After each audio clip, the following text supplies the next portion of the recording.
I don't care what anyone says, downhill bikes are the coolest bikes. Just look at it. I could look at it all day. In fact, I'd even go as far as to just buy one just to look at in the garage. They're such cool things. I think the reason I like them so much is they're so specific. They're a specific tool for a specific thing. They don't do pedaling very well. They don't go uphill. All they do is go around corners and go downhill really fast. There's something very, very cool about that. And we've built one up for stock. So this was essentially bits that were lying around, and we built essentially a World Cup winning downhill bike. This bike has won multiple World Cups with Loic Bruni, and Jordan Williams won his first World Cup on this frame. So its prestige is there. It doesn't need to be proven, this frame. This is a specialised demo downhill frame in an S3, and we've built it up with some of the best parts we've got in the bike shop. For downhill racing, essentially, you could take this bike and go to any UK or European or world race and essentially win it. There's no excuses. I've put some things on here as well that maybe might split opinion, starting with handguards. Now, you don't necessarily need them, but I did race downhill for quite a few years and I always whacked my knuckles. Once you get up to speed on downhill, you are looking at, it's a sport of millimetres. You're getting as close as you possibly can to trees, close as you can to poles. And we didn't really have handguards back in the day. I kind of wish I did. And I think they make the bike look more moto, especially with the mudguard on the front. But that will split opinion. These ones are the Crank Brothers handguards, which clamp around the grip clamp as well, so nicely integrated into the grip. These are the Bergtech Bryceland grips, which I actually haven't used yet, but they feel pretty nice in the super soft compound as well. Really important for downhill racing to have the maximum amount of grip. We're not thinking about how long the grip lasts, for instance. We just want the most grip we can. And when you're racing as well, sometimes you put a hand down in a run because you've fallen off or something. So to be able to put your hand straight back on the bar and have grip, even with a muddy glove, is important. And the Bergtech Menard grips and these grips are two of the best on the market for that kind of race grip, extra control. Hope Tech 4 V4 brakes with the Tech 4 lever. These are a very, very powerful brake. Loads of adjustment, bike point control, reach control, in silver to match the bike, massive calipers, loads of power, massive rotors, big 220mm rotors on this, and they are an absolute staple. I would happily race with those. Onto the bar, we've gone for more Bryceland components, Bergtech Bryceland Ride High 50mm riser bar. This bar height debate, we've actually got a good video on bar height that Steve did, you go watch that. But we've measured the bar height to the floor and we get about 113 centimetres on this, which is about perfect for a downhill bike. When you're riding more steeper trails, you do need the bar a little bit higher, it just gives you a little bit more control.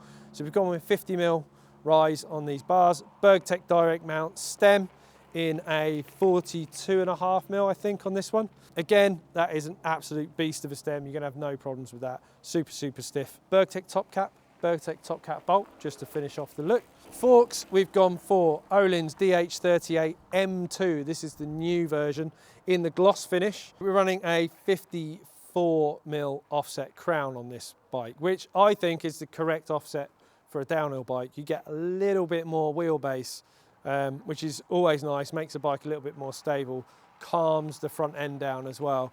At high speed, the last thing you want is kind of inputs going into your hands, so the longer offset just helps to sort of calm the front end down a little bit.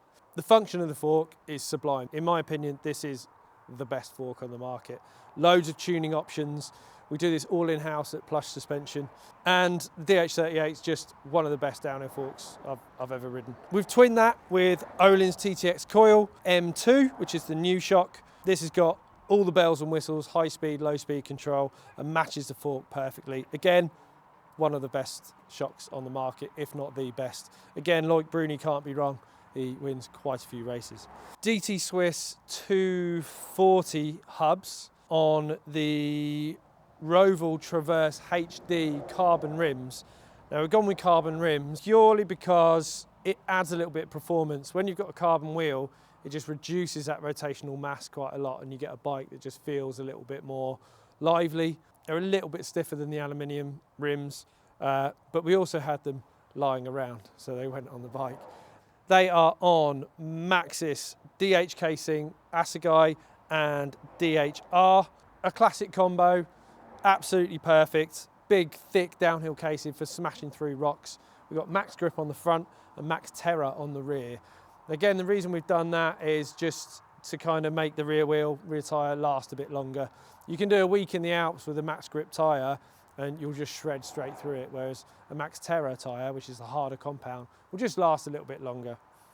Gears, we've got SRAM GX rear mech. We've put a cheaper rear mech on just purely because they do stick out a little bit on these downhill bikes and you will hit the mech on things. So we've actually thought about what to put on. We've gone with EXO crank, EXO cassette to keep it nice and light, but we've gone GX mech just to save a few pennies when you do whack it. It was also lying around. MRP chain device is a staple. That chain is going nowhere, giving you loads of confidence out of corners to stomp on the pedals and sprint to the line, knowing your chain's going to stay on. A few other bits we've got on the bike then. We've got the RRP mudguard. If you're racing or riding any downhill, it's always the most fun in the mud. And really you need to do that with a mudguard on. Specialised downhill saddle. Now, not many people know about these, but they're slightly smaller than a normal saddle. They're not designed to be sat on for long periods of time. And they've actually got this extra kind of knurled grip surface on the side, which in the mud and the wet, and when you're leaning the bike over and you want to push your inner thigh into the saddle to sort of move the back of the bike around, it's really welcome. These are amazing saddles for downhill bikes. Can't recommend them enough. Thompson seat post, absolute staple. Very, very strong, very, very light. We don't need a dropper on it because it's a downhill bike.